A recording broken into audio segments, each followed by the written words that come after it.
Pas une voix de merde. Hein. Vous souvenez-vous de ce logo? Ce logo, c'est celui de la marque de casque Beats by Dre. Et fin des années 2000, début des années 2010, il est partout. Justin Bieber, Lady Gaga, David Guetta, tous les gros artistes au grand public possèdent leur édition spéciale. Les casques et les enceintes apparaissent dans de multiples clips. Et de nombreuses personnalités sportives les portent. C'est quoi ton rank là dans le chat? Kobe Bryant. Après seulement 2 ans de commercialisation, Beats by Dre a envahi le marché. L'entreprise détient 64% du marché américain pour les casques à plus de 100$. Elle est incontestablement la marque numéro 1 sur son segment. Mais en 2014, tout bascule. Beats perd peu à peu sa place de numéro 1. Et 10 ans plus tard, si vous voyez peut-être encore des casques Beats autour de vous, soyons honnêtes. D'abord, c'est beaucoup moins qu'avant. La preuve en est, Beats n'est aujourd'hui plus le numéro 1 en termes de vente. Mais surtout, l'engouement autour de la marque a disparu. Mais alors, que s'est-il passé? Comment la marque Beats a-t-elle révolutionné le marché du casque? Comment a-t-elle ensuite perdu sa place de numéro 1 pour Dortmund. Et que devient-elle aujourd'hui? On va essayer de comprendre tout ça dans cette vidéo. Mais juste avant, bienvenue dans C'est pas faux, l'émission où rien n'est faux. Je suis Jean. Je sais pas si vous captez le mec là. Nous sommes le 10 novembre 2001 et le monde de la musique s'apprête à changer. And we are introducing a product today, and that product is called iPod. iMac, iBook, iPod. L'iPod est une révolution dans l'industrie musicale qui arrive l'année de la fermeture de Napster. Les éditeurs qui étaient passés d'écouter des albums entiers à pouvoir choisir des titres spécifiques peuvent maintenant profiter de leurs morceaux favoris n'importe où, n'importe quand, juste grâce à ce petit objet. Et aussi grâce à cet autre petit objet. À l'époque, quand vous achetez un iPod, des écouteurs sont fournis gratuitement avec. Leur gratuité, combinée au succès des différentes premières générations d'iPod, font d'eux des écouteurs iconiques. Leur problème, c'est qu'ils sont nuls. La qualité audio est désastreuse et si vous en avez eu, vous le savez. Apple est conscient que ce n'est pas incroyable, alors en 2004, il commercialise des écouteurs de meilleure qualité à 39$. Sauf que la plupart des gens se contentent simplement des écouteurs fournis gratuitement avec l'iPod. Mais pendant ce temps, 2 hommes sont en train de marcher au bord de l'océan Pacifique. Dr. Dre et Jimmy Iovine. Dr. Dre, c'est un rappeur à succès qui vit de sa musique et de son label, mais qui a aussi des propositions de la part de marques, notamment de marques de vêtements, et à ce moment précisément, il envisage de monter une entreprise de sneakers. Il en parle alors à Jimmy Iovine, un homme d'affaires très connu dans la musique, cofondateur d'Interscope, qui lui répond que c'est une très mauvaise idée. Que ça n'a même aucun sens. Tout le monde se ficherait des baskets de Dr. Dre, en tout cas selon Jimmy. Slice and Dre, man. This is not us. Nobody cares what sneakers you wear. Screw sneakers. Par contre, Dr. Dre n'est pas que rappeur. Il est aussi compositeur et producteur. Et il passe particulièrement de temps sur le mixage et le mastering. Et s'il y a quelque chose à cette période qui mine le moral, lui, mais aussi Jimmy, c'est de voir le grand public écouter sa musique sur des supports qui détruisent complètement la qualité audio de ses morceaux. CF, les fameux écouteurs. C'est une chose que les gens volent ma musique. C'en est une autre de détruire ce sur quoi j'ai travaillé. Jimmy et Dr. Dre sont d'accord sur ces constats et décident d'en faire leur mission personnelle. Les 2 hommes s'associent et créent une marque de casques, Beats by Dre. Leur objectif, créer des casques qui reproduisent ce qu'on entend dans un studio professionnel. En tout cas, ça, c'est ce qu'ils prétendent. On va y revenir. Mais en attendant, il faut qu'ils concrétisent leur projet, car pour l'instant, c'est juste une idée. Le premier défi logique à relever est de concevoir un casque offrant une bonne qualité audio. Pour ça, Dr. Dre et Jimmy s'entourent de plusieurs entreprises, comme Monster Cable, mais aussi de plusieurs artistes de renom, dont will.i.am des Black Eyed Peas, pour perfectionner leurs produits. La particularité de leur casque, c'est qu'ils veulent mettre l'accent sur la basse. C'était la première fois que quelqu'un entendait ce genre de basse. Ni Sennheiser, ni Bose, ni Sony ne proposaient ça. Eux, ils restaient encore dans un son studio ou orchestral, mais ils ne touchaient pas au hip-hop. Les jeunes, quand ils écoutent de la musique, ils veulent la ressentir comme dans un club, déclare l'un des fabricants qui travaille avec Beats. Sauf qu'en réalité, ce soi-disant premier défi, concevoir un produit audio de bonne qualité, ce n'est pas un vrai défi. Il existe déjà des casques de très bonne qualité. Par exemple, le HD 650 de Sennheiser, lui, précisément. Oui, bon. Eh bien, lui, il est sorti en 2003. C'est juste qu'à l'époque, ce genre de matériel est réservé soit aux gens très passionnés, mais surtout aux professionnels de la musique. Et puis, en plus, si tu veux vraiment faire un casque qui reproduit le son qu'on entend en studio, par essence, tu ne le boostes pas en basse. Donc, ce n'est pas ça leur vraie mission. Leur vrai défi, c'est de vendre des casques premium aux alentours de 300 $ au grand public, à des gens qui ont des écouteurs Apple gratuits. Et pour réussir, ils ne peuvent pas juste vendre des casques. C'est le son là sur TikTok là. Elle est congolaise. Ce n'est pas suffisant. Le mec qui fait des fêtes sur GTA là. Ils ont deux idées. La première, c'est ça. Tellement le boss lui. Ça peut paraître idiot, mais à l'époque, tous les casques, quel que soit leur prix, sont en noir ou en blanc. Beats by Dre, en ajoutant de la couleur, fait de son casque un véritable accessoire de mode. Leurs concurrents, ce n'est pas Sony ou Sennheiser. Ils sont en compétition face à des marques comme Nike. La question que doivent se poser leurs clients, c'est est-ce que j'achète des Air Jordan ou un casque Beats? Beats by Dre reprend par conséquent l'idée simple des coloris afin d'en faire un accessoire qu'on porte non pas pour écouter de la musique, mais juste pour être stylé. Et pour atteindre cet objectif, ils ont une autre stratégie extrêmement puissante, apparaître aux côtés de personnes stylées. Avant la commercialisation, Jimmy envoie un premier casque aux joueurs de basket LeBron James. Celui-ci va adorer, à tel point qu'il leur demande de lui envoyer assez de casques pour le reste de son équipe. En échange, toute la team qui évolue en NBA portera publiquement dès la sortie les produits Beats by Dre. Mais ce n'est pas tout. Précédemment, Jimmy a rencontré Steve Jobs. Il lui a proposé de mettre l'iPod dans un clip de 50 Cent. Ah oui. Et les répercussions ont été massives. Jimmy voit à quel point cette stratégie est puissante, alors il va l'utiliser pour Beats by Dre. Et ça tombe bien puisqu'il est littéralement directeur d'Interscope. Il demande donc aux artistes les plus célèbres de son label, et ils sont nombreux, d'inclure la marque dans leurs futurs clips. Nous sommes en 2008 et après 2 ans de conception et de préparation marketing, les premiers casques Beats by Dre sont prêts à être commercialisés. Et ça ne va pas juste être un succès en termes de chiffre d'affaires. Ça va secouer le marché du casque. De milliards. De 2008 à 2009, les revenus issus des ventes de casques ont augmenté de 32%. Et si Beats by Dre est le principal acteur en train de faire bouger les choses, ce n'est pas que leurs casques qui se vendent. C'est juste qu'ils ont débloqué un segment de marché qui avant eux était petit et pas en aussi forte croissance. Avant Beats, mettre 300 $ dans un casque, pour le commun des mortels pas spécialement fans de musique, c'était difficile à imaginer. La marque a réussi sa mission, s'infiltrer dans le segment naissant des casques premium grand public et tout exploser. C'est d'autant plus un exploit que la marque est arrivée dans la pire période économique pour lancer ce genre de produit de luxe grand public, puisqu'il débarque en pleine récession. 2008, crise des subprimes, tout ça. Et pourtant, malgré ça, durant 4 ans, Beats by Dre renverse le marché. C'est à ce moment qu'ils sortent des éditions spéciales avec David Guetta, Lady Gaga et Justin Bieber, en continuant d'appuyer sur le discours marketing de « on veut vous donner la meilleure qualité audio possible ». To really cheap headphones and they're not getting the quality that they should be hearing. You know, using Beats by Dre, it's really il a vraiment dû payer 5 €. La vidéo, c'est pourquoi les gens ils portent plus de casque. Il leur vaut certaines critiques quelque peu virulentes.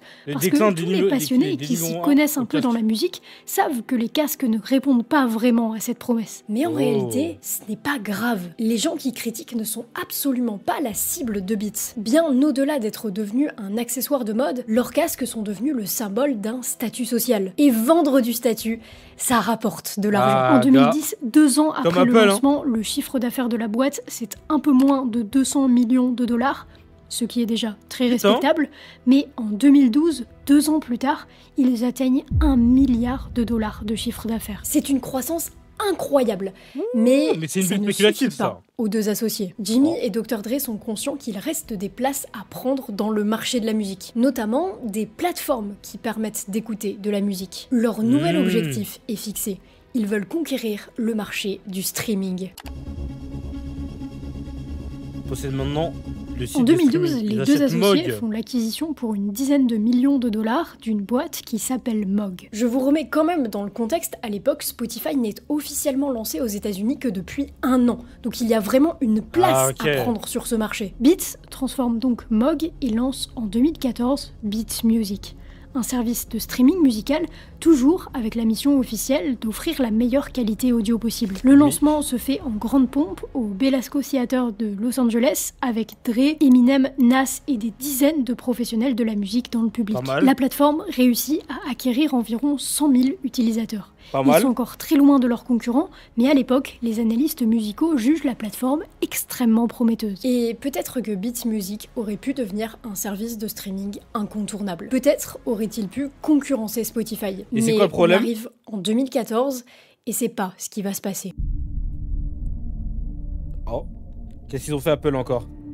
En 2013, Beats by Dre génère 1,2 milliard de dollars de chiffre d'affaires. Même si en interne, on apprendra plus tard qu'il y avait des problèmes de trésorerie, ça reste une compagnie extrêmement solide qui, de par sa solidité, attire des investisseurs et aussi des acheteurs. Des petites entreprises qui voudraient Apple. Apple veut racheter Beats by Dre. L'annonce tombe en 2014. Beats et Beats Music sont rachetés par Apple pour 3,2 milliards de dollars, le plus gros rachat de l'histoire d'Apple. Et juste pour l'anecdote, le deal a failli ne pas aboutir à cause d'une vidéo Facebook de Dr. Dre. Billionaire Boys Club for real, homie.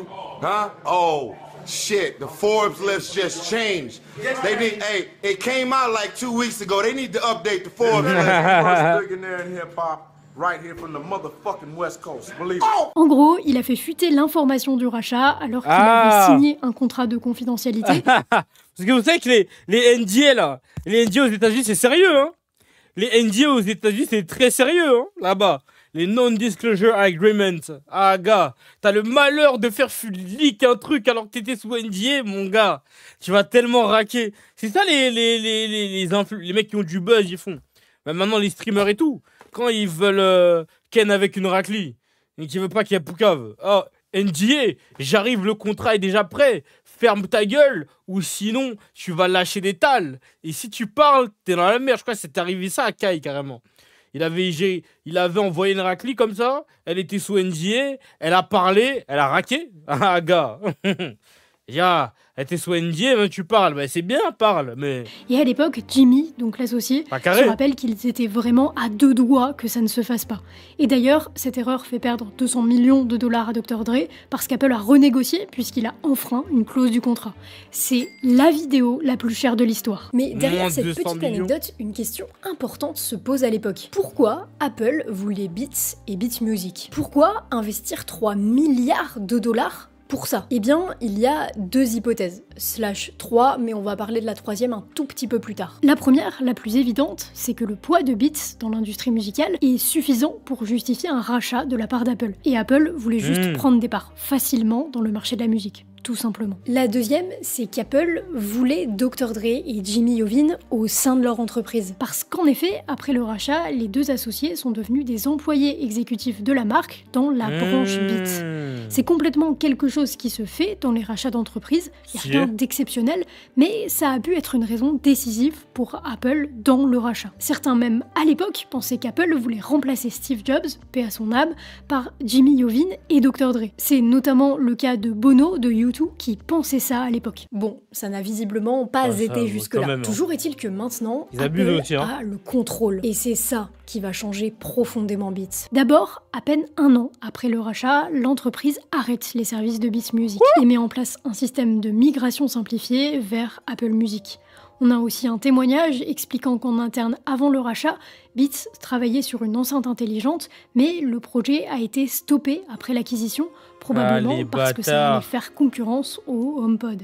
En 2016, Apple lance ce qui va être le nouveau produit audio relativement coûteux mais très grand public, les AirPods. Tous ces changements font penser à certains qu'Apple avait déjà une idée assez précise de ce qu'ils allaient faire sur le marché de l'audio et que s'ils n'avaient pas racheté Beats, ils se seraient retrouvés en concurrence avec face à un concurrent jugé redoutable. Donc potentiellement, une troisième hypothèse, c'est qu'Apple a racheté Beats pour ne pas avoir à affronter ce concurrent sur le marché. Après, le buzz qu'ils ont eu avec les AirPods, en vrai, je comprends, hein, franchement. Si c'était ça la stratégie, Et le buzz qu'ils ont avec les AirPods, le nombre de tales qu'ils ont dû générer, franchement, c'est pas un mauvais move. C'est aussi une logique assez traditionnelle dans les rachats d'entreprises. Ils ont raison. Tu rachètes tes concurrents pour qu'ils ne soient plus tes concurrents. Mais dans tous les cas, l'idée d'Apple n'est pas de tuer la marque. Pendant ce temps, Beats continue de sortir des produits. Et sur le papier, ça va. La marque Beats, aujourd'hui, ça va sur le papier.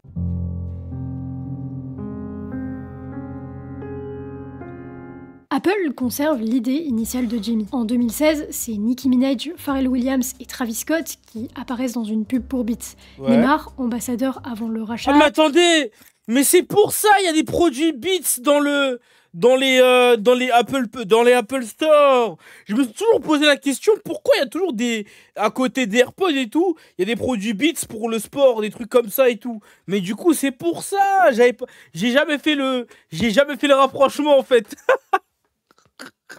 Va te faire foutre comme c'est, avec des trucs en japonais là, arrête de me faire chier là. Non, en vrai, t'as eu du mal. Non, mais j'avais jamais capté parce que je me suis dit, bah tiens, c'est bizarre que Apple ils mettent des trucs Beats. Genre, alors pourtant, eux aussi ils vendent des AirPods et tout, mais en vrai, c'est même pas les mêmes produits, mais j'ai capté maintenant, tu vois. Est resté longtemps en contrat avec la marque. En 2016, LeBron James, Serena Williams, Antoine Griezmann et une dizaine d'autres sportifs apparaissent dans un spot publicitaire. En 2019, c'est Billie Eilish. Et plus récemment, en 2024, Beats a fait une collaboration avec Minecraft. C'est une marque qui continue de vendre, mais ils sont au mieux deuxième. Ils sont deuxième depuis le lancement des AirPods, ils sont deuxième sur le marché des États-Unis en 2020, et ils ne... Mais attendez, en vrai de vrai, pour un rachat et pour... Parce que là, c'est plus les numéro 1. Mais frère, rester deuxième tout le temps comme ça, c'est fort quand même. Ils sont deuxième sur le marché des États-Unis. Frère, c'est fort, encore devant Beats, encore devant Boss, encore devant truc. C'est fort en vrai. Hein. Et ils ne sont plus du tout le casque premium et stylé qu'ils ont été. Sur ce segment, en premier, il y a un produit qui a pris sa place. Introducing AirPods Max. Et oui, évidemment, Apple et Beats, aujourd'hui en tant qu'entreprise, c'est la même chose. Mais d'un point de vue consommateur et d'un point de vue produit, ça reste deux entités différentes. Et force est d'admettre que c'est Apple qui est numéro 1. Et peut-être que derrière votre écran, là, vous vous dites « mais ça va, deuxième !» Oui, mais déjà, comme on dit, personne ne se souvient de qui est arrivé deuxième. L'histoire ne retient que les premiers. Mais surtout, Beats, selon pas mal de consommateurs, a perdu son aura. Aujourd'hui, la marque n'a plus du tout l'impact culturel qu'elle avait, même en continuant cette stratégie d'influence. Et elle ne sera aussi probablement plus jamais numéro 1. En tout cas, tant qu'Apple ne le décidera pas. Et je tiens à préciser que cette vidéo n'est pas du tout une vidéo critique, ni une critique de Beats, marque dont je trouve l'histoire folle et qui pour moi a marqué la culture musicale et entrepreneuriale surtout à jamais, ni une critique d'Apple. Ce serait bien osé de ma part, en sachant que cette vidéo est montée sur Final Cut, sur un MacBook, avec un iPhone à côté de moi, et la biographie de Steve Jobs sur ma table de chevet. C'était simplement un prétexte pour raconter une histoire que je trouve personnellement incroyable, mais qui me frustre un petit peu, pour être honnête. Parce que, certes, la promesse de Beats n'est à mon sens pas tenue. Je pense qu'on est nombreux à en avoir acheté à l'époque, et à avoir compris que c'était une belle promesse marketing pas vraiment tenue. Mais ils avaient une aura, c'était pas une énième marque de casque, et j'aurais vraiment voulu voir une bataille entre Apple et Beats. Aujourd'hui, Apple a des concurrents, des marques qui font des super bons casques, mais aucune n'a le cachet qu'avait Beats. Et c'est peut-être ça qui leur a fait peur. Qui sait? Toujours est-il qu'en attendant, le roi des casques a perdu sa couronne et l'a laissé au roi de la tech. Belle vidéo. Un grand merci à CyberGhost de soutenir la chaîne. Bonne vidéo. Voilà, je lâche mon petit like. Voilà, bonne vidéo, j'ai bien aimé. Sympatoche, franchement. Merci d'avoir proposé la vidéo. Voilà. J'ai trop ce casse, mais j'étais broke. Ouais, non, compréhensible, frère. C'est ça.